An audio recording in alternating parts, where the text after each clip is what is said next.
Hi friends, నేను మీ Rajeshwari. Welcome to Vadinamma channel.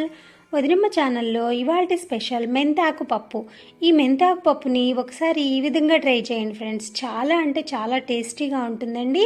అలాగే ఇది పోపు పెట్టుకునే విధానం కూడా మనం కొంచెం మార్పు చేస్తే ఈ పప్పు అనేది చాలా టేస్టీగా ఉంటుంది. ఇప్పుడు వీటికి కావాల్సింది చూసేయండి ఫ్రెండ్స్. తిరగమాతకి కొంచెం కరివేపాకు, కొత్తిమీర, అలాగే మీకు తగినన్ని కందిపప్పు తీసుకోండి. మనం ఇంట్లో ఎంతమంది ఉంటామో దాన్ని బట్టి కందిపప్పు తీసుకోండి. అలాగే ఒక ఉల్లిపాయ, పోపుకి గింజలండి, పోపు గింజలు. తిరగమాతకి మనం కొన్ని ఆవాలు, జీలకర్ర, మినపప్పు, పచ్చిశనగపప్పు వేసుకుంటే సరిపోతాయి. ఇప్పుడు ఒక 5-6 పచ్చిమిరపకాయలు, 2 టమాటోల్ని తీసుకోండి. టమాటాలు ఈ సైజు అయితే సరిపోతాయి. 2 వేయటం వల్ల మెంతాకులో మనకి చేదు అనేది ఉండదు, లైట్గా వగరు చేదు అనిపిస్తుంది కదా. కాబట్టి 2 టమాటాలు, కొంచెం చింతపండు, పోపుకి 2 ఎండుమిరపకాయలు తీసుకోండి ఫ్రెండ్స్. ఇప్పుడు ఒక టిప్ అండి, ఇందులో మనము మెంతాకుని కట్ చేసి నీళ్ళల్లో జాడించుకొని మనం పప్పులో వేస్తాం కదా, అలా చేయొద్దు ఫ్రెండ్స్. మీరు ఒక పెద్ద గిన్నెలోకి నీళ్లు తీసుకొని ఈ కట్టని మనకి ఎట్లా అయితే అమ్ముతారో ఆ కట్టని మొత్తం ఆ నీళ్ళల్లో వేర్ల సైడ్ ఉన్న సైడు నానబెట్టుకోండి ఫ్రెండ్స్. ఒక 5 నిమిషాలు ఆ కట్టని నానబెట్టేసి బాగా ఇట్లా జాడించినట్లయితే మనకి మట్టి అంతా వెళ్ళిపోతుందండి. ఈ వేర్ల దగ్గర ఉన్న ఇసుక కూడా వెళ్ళిపోతుంది. ఇప్పుడు చూడండి ఎంత మురిగ్గా ఉన్నాయో ఈ నీళ్ళు, బాగా క్లీన్ అయిపోతుంది. ఒకసారి ఈ కట్టని మళ్ళీ మీరు ట్యాప్ కింద ఒకసారి ట్యాప్ కింద పెట్టి ఉంచేస్తే సరిపోతుంది. ఒక సెకండ్ పాటు ట్యాప్ కింద మీరు ఆ కట్టను కడిగేసేసి కట్ చేసుకోవచ్చండి. మీరు కట్ చేసిన తర్వాత ఆకుని కట్ చేసి నీళ్ళల్లో జాడేయద్దు, విటమిన్స్ అన్నీ పోతాయి.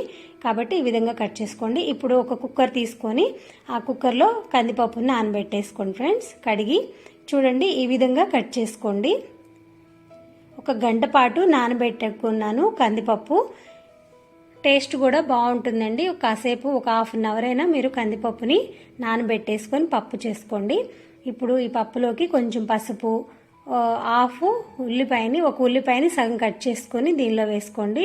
ఆ టమాటోలు, పచ్చిమిరపకాయలు, చింతపండు అంతా ఈ పప్పులోకి వేసేసుకొని ఇప్పుడు మనం కట్ చేసుకున్న మెంతాకుని కూడా ఈ కుక్కర్లోకి వేసుకోండి.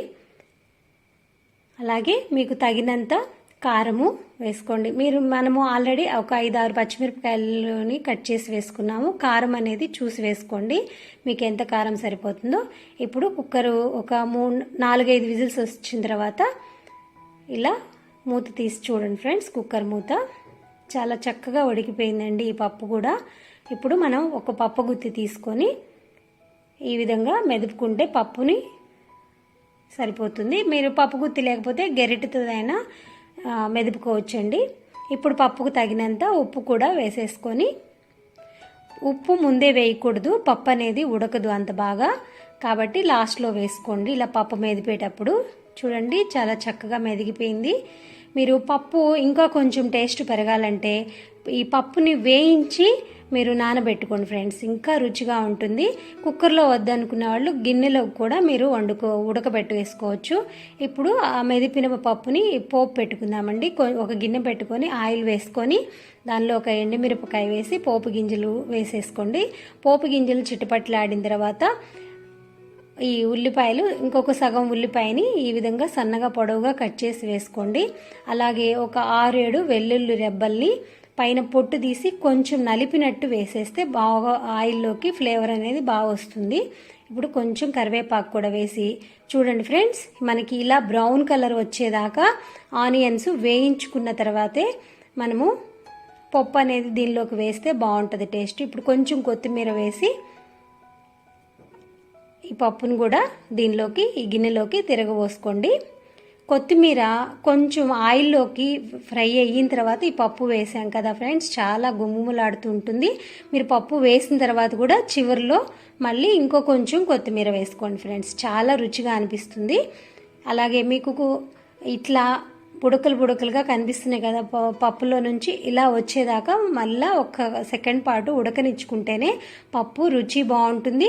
మనకి సమ్మర్లో అలా ఉన్నప్పుడు స్మెల్ రాకుండా బాగుంటుందండి. ఈవినింగ్ వరకు కూడా చాలా రుచిగా ఉంటుంది, చాలా టేస్టీగా ఉంటుంది. మీరు ఒకసారి ఈ విధంగా ట్రై చేయండి ఫ్రెండ్స్.